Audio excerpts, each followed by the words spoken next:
নির্বাচন কমিশনের একটা কনস্টিটিউশনাল একটা অব্লিগেশন।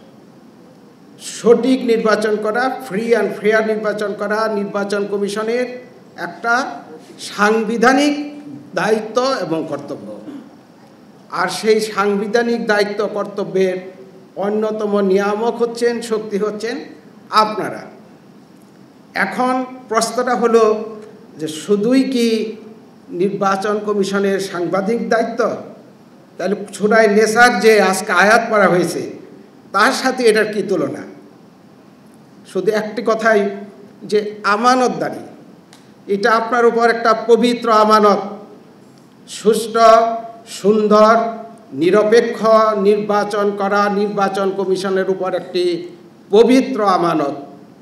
এই আমানত যদি সঠিকভাবে ডিসচার্জ করতে নির্বাচন কমিশন বা নির্বাচন কমিশনের সাথে যারা জড়িত তারা যদি ব্যর্থ হয়, এখানে যেহেতু জবাবদিহিতা আছেই, পরকালে অবশ্যই এর জবাবদিহিতা আছে। আমাদের ইতিপূর্বে সকলেই এক বাক্যে সকলেই একটি কথা স্বীকার করেছেন যে আমাদের নির্বাচনের ব্যাপারে মানুষের অনেক অনীহা, নির্বাচনের ব্যাপারে নির্বাচন কমিশনার ব্যাপারে অনেক অনাস্থা সৃষ্টি হয়েছে। এবং আমি যদি বলি যে নির্বাচনের ব্যাপারে আমাদের দেয়ালে পিঠ ঠেকে গেছে। এখন ভালো নির্বাচন করা ছাড়া দ্বিতীয় কোনো বিকল্প নেই।